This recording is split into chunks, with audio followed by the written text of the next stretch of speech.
श्री स्वामी समर्थ. भक्तो, आषाढी एकादशीला साबुदाणा खाणाऱ्यांनो सावधान.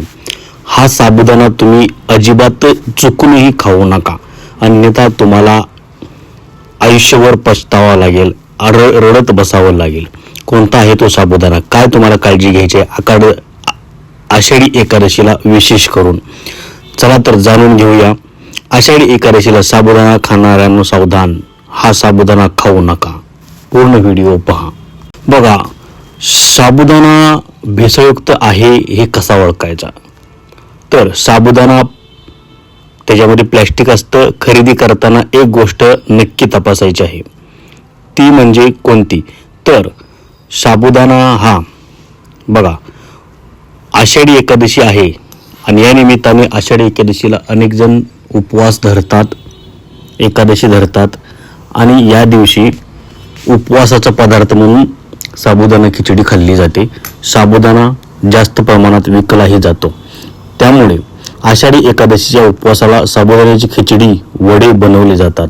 आता याच्यामध्ये भेसळयुक्त साबुदाणा कसा ओळखायचा ही महत्त्वाची गोष्ट आहे. भेसळयुक्त साबुदाणा तुम्ही जर खाल्ला तर एकादशी या दिवशी तुमची तब्येत बिघडेल आणि त्यामुळे तुम्हाला वाईट वाटेल आणि आयुष्यभर तुम्हाला त्याचा पछतावा होईल, तब्येत बिघडेल, आरोग्य बिघडेल.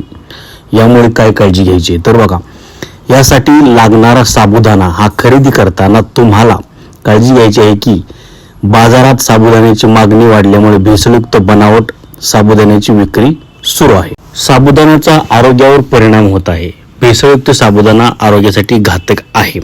साबुदाण्यातील भेसळ तुम्ही ओळखणे महत्त्वाचे आहे, नाहीतर आरोग्यावर गंभीर परिणाम होऊ शकतात.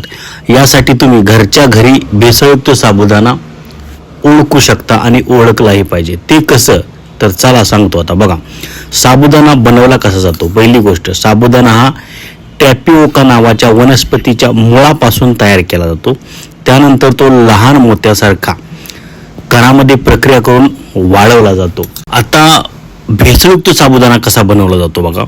तर भेसळयुक्त साबुदाणा बनवण्यासाठी sodium hypochloride, calcium hypochloride, bleach, phosphoric acid ही रसायने मिसळली जातात.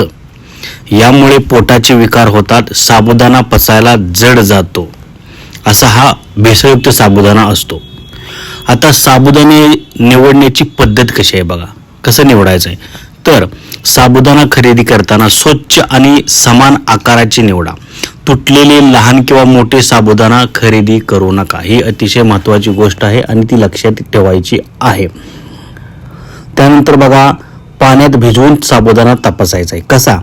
तर साबुदाणा पाण्यात टाकल्यानंतर लगेच विरघळत नाही, उलट पाणी शोषून घेतात आणि फुगतात. मात्र जर साबुदाण्यामध्ये प्लॅस्टिक किंवा रासायनिक भेसळ असेल तर पाण्यात टाकल्यानंतर चिकट होतात.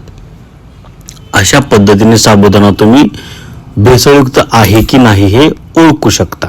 आता साबुदाणा तुम्ही जाळूनही पाहू शकता. म्हणजे कसं? तर बघा, साबुदाणा जाळला तर तो स्टार्च प्रमाणे जळतो आणि त्याचा दुर्गंधयुक्त वास येत नाही. मात्र जर साबुदाण्यामध्ये प्लॅस्टिकची भेसळ असेल तर तो प्लॅस्टिक सारखा जळतो, त्याचा काळा धूर निघतो आणि वासही येतो. अशा पद्धतीने तुम्ही साबुदाणा जाळून सुद्धा तपासू शकता की तो भेसळयुक्त आहे की ओरिजिनल आहे. खाण्यापूर्वी हे तुम्ही खूप गांभीर्याने आणि काळजीपूर्वक प्रयत्न करणं गरजेचं आहे. तर माहिती कशी वाटली कमेंट करून सांगा आणि साबुदाणा निवडताना आणि इतर पदार्थ निवडतानाही काळजी घ्या. आषाढी एकादशी तुम्हाला खूप खूप शुभेच्छा.